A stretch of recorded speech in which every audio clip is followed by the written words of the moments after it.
Welcome back to my Kiwi channel ဒီနေ့မှာကြတော့ Kiwi တို့မေမြို့ကိုသွားရင်သွားကိုသွားတဲ့နဲ့လူတွေသိမသိတဲ့နေရာလေးကိုဒီနေ့မှာ share လုပ်မှာဖြစ်ပါတယ်ရှင်။ဒါနဲ့ဒီ video လေးမှာပြင်ထားတဲ့ makeup လေးကအရင် blog မှာတင်ထားတဲ့ makeup လေးဖြစ်ပါတယ်နော်။ပထမဆုံးအနေနဲ့ Kiwi တို့ကပြည်ကြီးဖျားကိုသွားခဲ့ပါတယ်ရှင်။ပြည်ကြီးဖျားဆိုရင်မေမြို့ကိုရောက်လာရင်ကိုသွားတဲ့နဲ့အထင်ကရတဲ့နေရာလေးဖြစ်ပါတယ်ရှင်။မေမြို့မှာဆိုရင်ပြည်ကြီးဖျားတီလဲအလွန်ကိုထင်ရှားကြော်ကြားလာပါဆိုတာကလူတိုင်းသိပါတယ်နော်ဒုတိယနေရာအနေနဲ့ကျတော့ပိတ်ချင်းမောင်ဖျားကိုသွားပါတယ်ပိတ်ချင်းမောင်ဖျားဆိုရင်အရန်လှတယ်ပေါ့နော်ဘေးနာရီလေးရကြနေရတဲ့ဒီအထဲတော့ဝင်ကြတယ်လေလူအေးမြတ်သွားစီလို့ခံစားရပါတယ်ရှင်ပိတ်ချင်းမောင်ဖျားရဲ့ဘေးနာရီအိုင်လေးတွေမှာလေခနန်းလေးပစုံတသေးလေးငါးတသေးလေးတွေ့ရလေအရန်ဥရစရာလေးကူဝီရလေဒီလိုမျိုးရီတက်တက်ဝါလေးကိုချစ်တော့ပို့ပြီးဆိုးတာပေါ့နော်တကယ်တော့ဒီကောင်လေးတွေကလေဖျားမလို့တာတော်မဲ့မဖမ်းကြတော့လက်နဲ့လန့်လိုက်တော့မမိတဲ့ပုံစံမျိုးလေးလူသိမတည်သေးတဲ့နေရာလေးဖြစ်တဲ့တောင်မူလာဆိုတဲ့နေရာလေးကိုလည်းတော်များများပူသေးဦးထင်ပါတယ်နော်ဒါကမမြို့မှာရှိတဲ့ထင်ရှားနေရာရဲ့တနေရာဖြစ်ပါတယ်နောက်အပိုင်းတွေကိုတော့ Kiwi ရဲ့မမေရနေပြီးတော့ပြပြပေးတော့မှာဖြစ်ပါတယ်ရှင်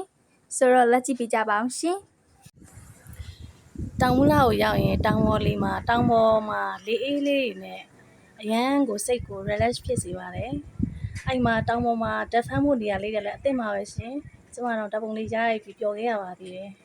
ဒီလိုနဲ့ပဲကျမတို့ဆက်ပြီးတော့သွားခဲ့တာတရားလေးကိုရှောက်ပြီးတော့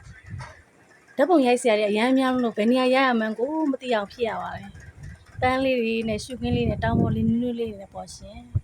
ကျမသမီးလေးကလည်းရန်ကိုလှနေပါတယ်သူ့ရဲ့ makeup attract လေးနဲ့အုတ်ထုံနီလေးနဲ့ဆိုအရန်ကိုဓာတ်မိနေလို့ကျမခံစားရပါတယ်ကဲဒီလိုနဲ့ထူးလိမ်မော်ချန်လေးကိုပဲဆက်သွားခဲ့ပါတယ်ထူးဖန်လို့လည်းခေါ်တာပေါ့နော်ခုလိမ်မော်ချန်မဟုတ်တော့ဘူးထူးဖန်ကတစ်ကက်လေးဝဲတာနဲ့ပေမဲ့ဖြော်လေးလည်းတောက်တယ်လက်ဆောင်ပေးတယ်ပြီးတော့ပန်းမလကလေးလည်းခုပြီးတော့ဝဲခဲ့ပါသေးရဲ့ရှင်သူကတော့ကီလိုနဲ့ရောင်းတာပါအစစ်အရမ်းနေပြီးတော့ရမ်းချိုတယ်စားဖို့သမီးတွေမှာအကောင်းဆုံးလို့ထင်တယ်နော်လက်ဆက်လေးနဲ့အသီးလေးတွေကလေဒီမှာရ has top up အသီးလေးတွေပါဒါထူးလိမ်မော်ချန်ရောက်ကြပါရှင်အသီးလေးတွေလက်ဆက်နေထူးလိမ်မော်ချန်မထူးပါလေအပူခါလိမ်မော်ချန်တော့မဟုတ်တော့ဘူးပေါ့နော်ခုကတော့အဲ့အပင်က top up အသီးလေးအပင်ကဟိုကအပင်30 40လောက်ရှိရအဲ့ဒီအကုန်လုံးအပင်အသီးတွေအများကြီးတည်ရပေါ့ကျွန်တော်ပြမခုနအပင်မြာဟိုနားမှာအဲ့လိုအပင်အများကြီးရှိရတချိမဲအပင်တွေအများကြီးပဲနော်လှ